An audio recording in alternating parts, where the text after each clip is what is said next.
Hello everyone, welcome back to SwitchUp. Now it's January, which is always a difficult month, I think. You just kind of like, meh, aren't you, a little bit in January? Yep, certainly when the weather's as bad as it is as well, it doesn't help, does it? It really doesn't. But to cheer things up, we're going to have a look at some sale games that are 50 to 99%-ish off. And if you do want to save yourself some more money, you can do so over at switchup.gg, where you get 5% in cash back. We've tried to pick some ones that, for the most part, people might not have even heard of. Yeah, it's actually a decent list. It took bloody ages to make, but it's not bad, is it? Exactly. So which games are on sale as it currently stands? Well, let's find out.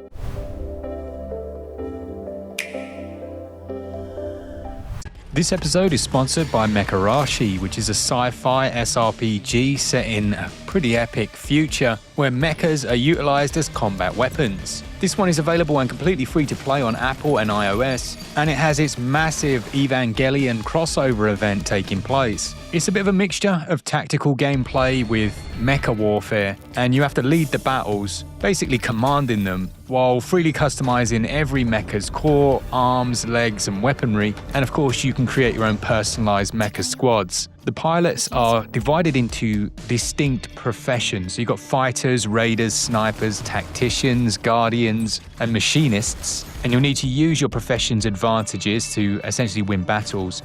Now, yes, there are loads of weapons as well, from pole arms to knuckles, sniper rifles, shields. The visual style of the SDs is top tier, especially on a mobile. When you're viewing it up close, you can see things like the metal textures, the worn edges, scratches on all of them. It's crazy, really, the power of these phones now. Right now, as mentioned, there's that big crossover Evangelion event. You've got those chibi-style characters, some very cool-looking custom STs, and brand new Neon Genesis Evangelion ST models. During this time, you can obtain 3 crossover-exclusive S-grade pilots, plus the S-grade Rev-01 ST and its upgrade kit for free through events. And this version does also get you other rewards. I'm pretty sure this is their biggest event so far, with it being a particular benefit to new players. So there'll be links in the description, the top pinned comment, if you'd like to go and check it out. And a thanks to those guys for sponsoring this episode. All right, what we got first then? Let's start with Loop Hero, which is currently 78% off. And whenever we make our addictive games list, obviously we try to change it up from one list to the next, but this game could be on every single one of those quite comfortably, couldn't it? It could. It's an unusual title, actually, because trying to explain it is almost impossible. Now, I will say this one's only on sale in the EU regions, and it's 77% off. I wrote 78, which was wrong. Sorry about that. Fair enough. That 1% might make all the difference. It could make all the difference to someone. It might be like the hair that broke the camel's back. Yeah. But essentially, you're trying to create this loop out of nothingness by adding items back into the world. It's almost like the never-ending story in reverse. Yeah, I suppose that's one way of describing it. Yeah, you go around the world, clicking on different environments, and then you'll progress on. And as you say, you can then add into the world to make it bigger. That's the worst description of a game. Yeah, it really is. Ever. Yeah. But it's very good and incredibly addictive. Incredibly so. And then as you add those things in, you rebuild a village behind the scenes, don't you? That's like your meta progression. It is, and you go on, it's almost, I think it is a roguelike, isn't it? And you go on runs and you have to defeat bosses, and then you go again and you have different characters you can play as. You've reviewed this. It's probably best to just say watch the review. Watch the review. Next up, we've got Moonlighter, which is 85% off in all regions. The reason I put this in here is because I've been playing the sequel on PC. So the sequel has been out, I think it was early access, and then we got a code for that one. And it's really good. I just think it's the kind of game that would excel on Switch 2. Yeah, as this one did on the Switch 1. Exactly. I seem to remember when this came out, there was a lot of buzz around it, and it did very well on the sales page, on the Eshop and whatnot. And again, it's a game of going on runs, but this time you are a shopkeeper by day and like an adventurer by night. Yeah, it had one of the best soundtracks I've ever heard, this one. It was so good. Made a big difference, actually, as it, very often does. But it was hard. It's a very difficult game, I have to say. Even, those roguelite runs at night time are difficult. They really are. But, once you got to grips with it, you'll make your way. I've been playing far too many roguelites and losing recently, I have to say. Yeah, it's quite upsetting. It's very upsetting. But 85% off all the way until February the 7th is a bargain. Next one, we have This War of Mine, which is a game that deals with the war, obviously, but from a civilian's perspective. So you play as a group of civilians in a house, and it's the daily life of trying to survive, both in terms of your mental health and keeping yourself busy, but also having enough food, going out at night and trying to scavenge for things that you need. And the way that you try to keep these characters going on, basically, just keeping them alive effectively. It's a very very hard game to describe. It does have an impact on you as you play. If you look at it purely from a gameplay perspective, the controls are a bit wonky, but it's almost one of those games, without wanting to sound too poncy. It almost transcends being a game if you can get into it. Yeah, it's got a big following, this one. I'm surprised we haven't seen a sequel yet. Yeah, I suppose it would almost lose a bit of its. If you start making a franchise out of it, I think it hit because of the fact it was just that game, and it was quite impactful and quite different, Yeah, that one's 90% off, so yeah, very cheap. Following on from that, you've got Friends of Mineral Town, the Story of Seasons, isn't it? Story of Seasons, Friends of Mineral Town, yeah. So this is one of many Story of Seasons, used to be Harvest Moon games that are on the Switch. This is my personal favourite, mainly because I played it in its original form on the Game Boy Advance back in the day. This is a remake of it with a different art style. It's gone from pixel art to a more 3D style, which I can take or leave. I preferred the pixel art, but I do really like the gameplay of this one. It's very simple, but I think it just works very well. That continuous loop of farming, meeting villagers, going to festivals and what have you, mining for ore and all that, upgrading your tools. Nothing you haven't seen before, but I just think it holds up very well, and it's currently 88% off, which, for me is a very good price. Following on from that, we've got Front Mission, I'll say 1, but you've got 2 and 3 are also on sale. Front Mission 1, I think, is 76% off. We did videos on all of these. I think we might have done sponsored videos initially. Yeah. On the channel, but they are SRPGs, is that right? Strategy RPGs? Yeah. I think that's the way you put it, or TRPGs, however you want to say it. From a top-down perspective, featuring those mecha, you can fully customize them. There are storylines as well that overlay the different missions, but it's a remake of an older title. I don't know if it was PlayStation 1? I think they were on the PlayStation, yeah.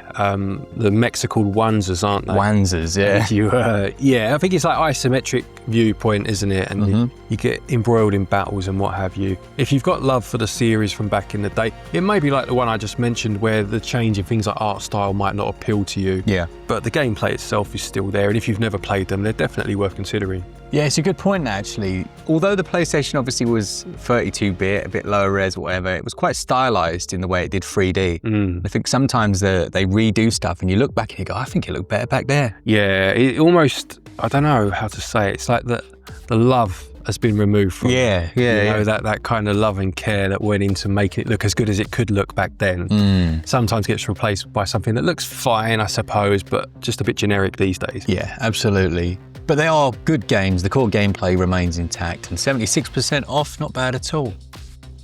Next up, we've got Pronty, which is 70% off, and I describe this as what, like a fish Troidvania? Yeah. It is literally that. You're a little fishy, well, he's got like a spear weapon and all sorts, but it's got a nice art style, this one. This is one I hadn't heard of at all, and you get the usual people in the comments are like, oh, if you like Metroidvanias, go check out Pronty. So it became the hidden gem after I picked it up on sale. Decent. Yeah, I think it's not the longest. I seem to remember like 10 to 15 hours long. All your usual Metroidvania tropes, but under the sea. If he turned up, I'd definitely buy it.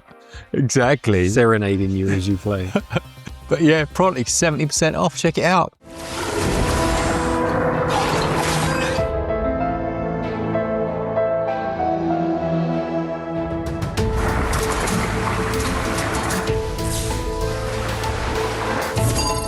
Okay, the next one is called Buzzed.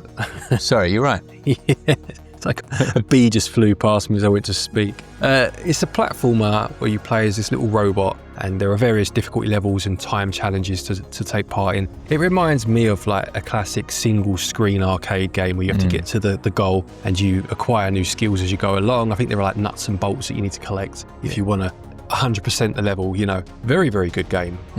Really a lot of fun to play, very challenging at times, quite cheap in and of itself anyway, but at the moment, 70% off, is it? Yeah, 75, I think. 75% off. It won't last you a long time necessarily, you get a few hours out of it, but it's that 100%ing that keeps you going back, or trying the time challenges, that sort of thing. Sam and Max doesn't need a huge amount of introduction if you're of the same era as we are, but it was almost a different answer to the Monkey Island type game back then. But with these versions, they went down that episodic path. We saw a lot of people do it, didn't we? Like Telltale Games were doing it. Yes. I think these might have been Telltale Games originally, They could well have been, and I'm pretty sure here, these ones now, you're buying them, they've got all the episodes compiled together, haven't they? Right, okay.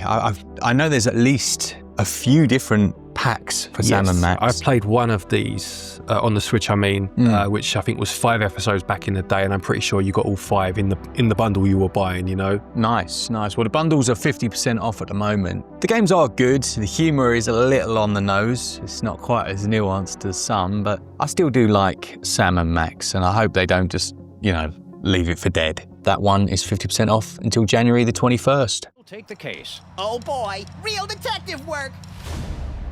Aw, it's adorable. I think it might be a warning, Sam.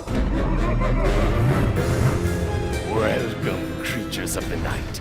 Okay, the next one is Cannon Dancer, which was an arcade game that released in the 90s. And I think it was due to be a sequel to Strider, but the team that made Strider had left Capcom by then, and they couldn't acquire the rights to make an official sequel. So they made their own game that was almost like a spiritual successor instead. It's called Osman, I believe, or something like that in some regions, or Cannon Dancer, obviously. We played this one a while back, didn't we, and really enjoyed it. Very difficult platformer. If you've played Strider, you know what you're getting. And it's got, a few levels that mix things up as well. I think there's a level where you're surfing and stuff like that.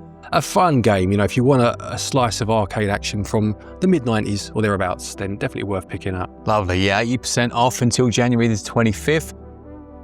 And then finally then, last but not least, and a bit of a hidden one, I guess, is a game called Ultra Core at 80% off. Yeah, so Ultra Core was due to be a Mega Drive game again back in the 90s, and I believe the publishers, it was Psygnosis, pulled the plug on it because the PlayStation was due out very soon, and they just felt no one's buying 16-bit games anymore, So it was practically finished, and they cancelled it. And some years later, Strictly Limited Games picked up the rights to it, and with a developer, finished the game off, and have obviously released it since. And it's a run and gun, very similar, I would say, to Turrican. It's got that kind of Euro feel to it. Yeah, and as you mentioned, definitely a bit of a hidden one that people might not have heard of, or perhaps it will ring a bell somewhere in the brain from back in the day. It was going to be called Hardcore, and it was renamed Ultra Core now that it's released. But yeah, definitely one to shed some light on. There you go. Knowledge is power. Ultra Core, 80% off until January the 25th.